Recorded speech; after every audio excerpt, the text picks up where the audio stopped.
yeye aliye na sikio na asikie ambalo Roho ayaambia makanisa. Yeye ashindaye nitampa baadhi ya ile mana iliyofichwa, nami nitampa jiwe jeupe, na juu ya jiwe hili limeandikwa jina lisilojua ila yeye aliyeniletea. Ninakushukuru Mungu wa mbinguni, ambaye wewe unatupa jina. Katika majina yetu yako mambo mengi ambayo Bwana anahitaji kutusaidia.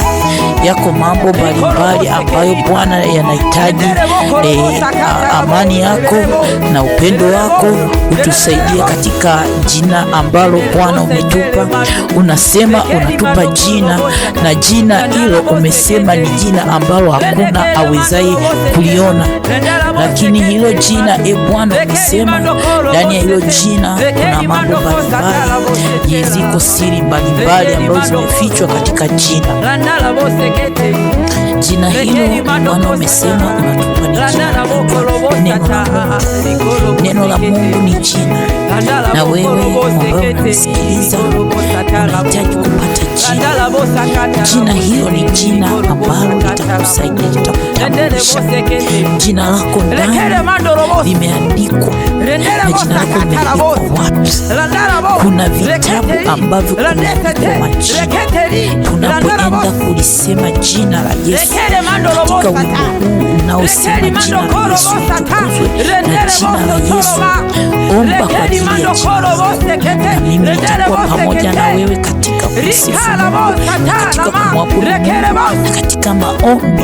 Tutaenda pamoja. Jina lipitalo majina yote ni jina la Yesu, na jina la Yesu linakupa mamlaka. Ni jina lenye nguvu, ni jina lililoandikwa.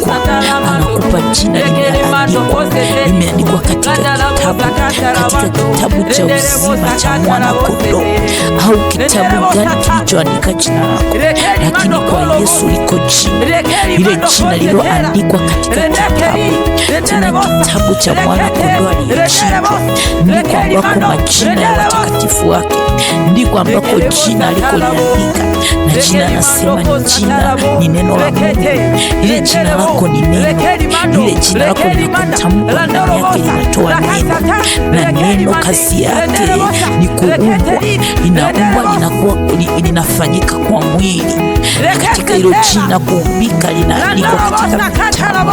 Liko kitabu kimoja kinaitwa kitabu cha uzima. Kile kitabu cha uzima ndani yake kumeandikwa majina, na jina lako leo linaandikwa katika kitabu cha uzima.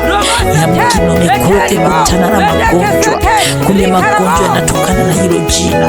Hilo jina ulikolipata, hilo jina ulilonalo, lakini katika maisha yako ya mafanikio jina lako linakuwa limeandikwa katika mfumo wa kufanikiwa.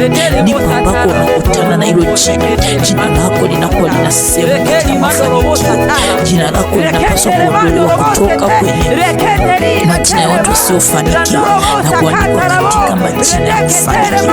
Katika kile kitabu cha uzima ndiko jina lako linapaswa kuandikwa, katika jina la Yesu Kristo wa Nazareti. Ile jina lako lilopewa, ile jina ambalo linaitwa neno la Mungu, ile jina ambalo umetuma, ile jina ambalo umepewa, ambalo ndio mkusanyiko ya vitu vingi unavyofanya. Zile kalamu ulizopewa ndani yake, hilo jina linapotamkwa, ndipo zile kalamu zinatoka ndani ya ile jina.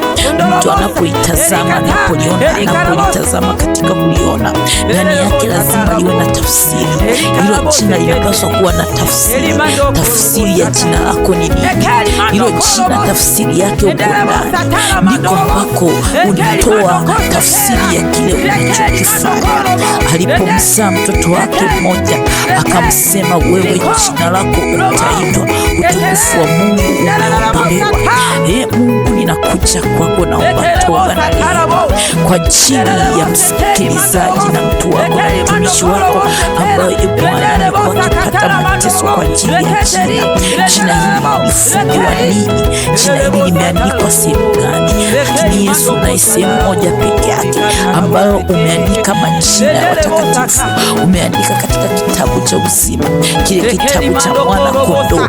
Jina lako limeandikwa na taarifa gani? Kuna taarifa za uchumi zilizoandikwa katika jina hilo. Jina likiondolewa hizo taarifa mbaya, na mimi ninaziondoa hizo taarifa mbaya, taarifa za kusikisika, taarifa za kuishiwa, taarifa za kuporomoka, ninazimoa katika jina la Yesu, zilizoandikwa kwenye jina lako.